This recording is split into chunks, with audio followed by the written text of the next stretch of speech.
রূপান্তর শিল্পী গোষ্ঠীর পরিবেশনায় আপনারা দেখবেন নিরাপদ অভিবাসন ও পুনঃএকত্রীকরণের পডকাস্ট। মা ও বোনেরা উপস্থিত আজকের অনুষ্ঠানের অতিথিবৃন্দ, সকল প্রতি রইল আমার সালাম, আসসালামু আলাইকুম। আমি আজকের এই অনুষ্ঠানের শুভ উদ্বোধন ঘোষণা করলাম। অনুষ্ঠান আপনারা সুন্দরভাবে উপস্থাপন করবেন এবং আপনারা সুন্দরভাবে শুনবেন। পরিবেশনায় আপনারা দেখতে পাবেন নিরাপদ অভিবাসন ও পুনঃএকত্রীকরণের পডগান। আর এই পডগান শেষে থাকবে আপনারা বিদেশে যাবেন, আপনারা কেউ জালাম চক্করের ফাঁদে পা দেবেন না, নিজেদেরকে বিপদে ফেলবেন না। এই জন্য সঠিক তথ্য জানার জন্য, বোঝার জন্য কেউ বৈধ পথে যাচ্ছে, আবার কেউ অবৈধ পথে বিদেশে যাচ্ছে। এই জন্য যারা অবৈধ পথে বিদেশে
প্রোগ্রামটা অনেক ভালোই লাগছে। তো মানুষ অনেকভাবে সচেতন হবে, এটা দেখে যে অনেক বউরা জানে না সেটা জানবে, তার হাজব্যান্ডকে বোঝাতে পারবে, এটা খুব ভালো লাগলো। তাদের পরিবেশনা কীরকম? হ্যাঁ, তাদের পরিবেশনা অনেক ভালো। ২০ সাল থেকে সমাজের বিভিন্ন সামাজিক ইস্যু নিয়ে পডগান এবং নাটক করি এবং তারই ধারাবাহিকতায় আমাদের আজকে এখানে যে প্রোগ্রামটা করলাম, এটা মূলত ইউরোপীয় ইউনিয়ন এবং ব্রাকের আর্থিক সহযোগিতায় আর আমাদের রূপান্তরের পরিবেশনায় যে পডগানটা এখানে করলাম সেটা নিরাপদ অভিবাসন এবং পুনঃএকত্রীকরণ, মানে যারা বিদেশ থেকে ফেরত আসছে, নিঃস্ব রিক্ত হয়ে আসছে, তাদেরকে ব্রাকের প্রত্যাশা ২ প্রকল্প থেকে যে সেবাগুলো দেয় সেগুলো আমরা মানুষকে জানাতে আসছি এখানে।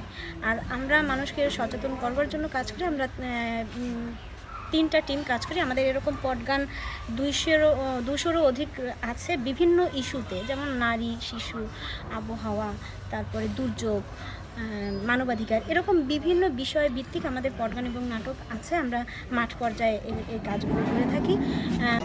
সে কাজ শুরু করে চলেছে।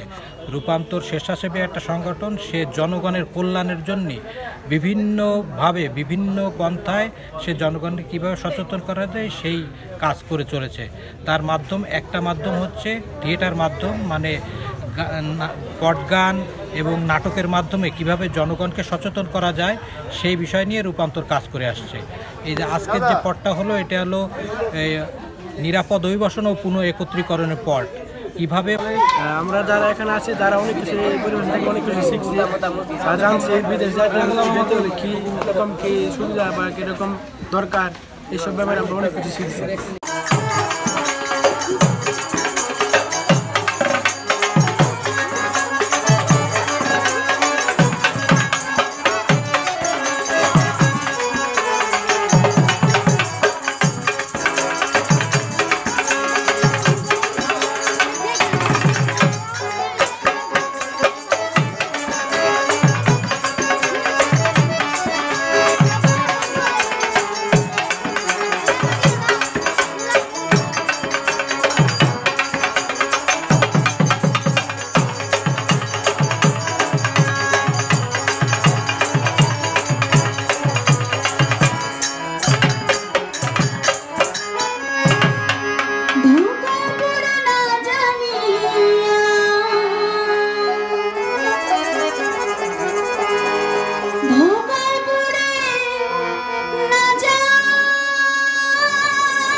না বুঝে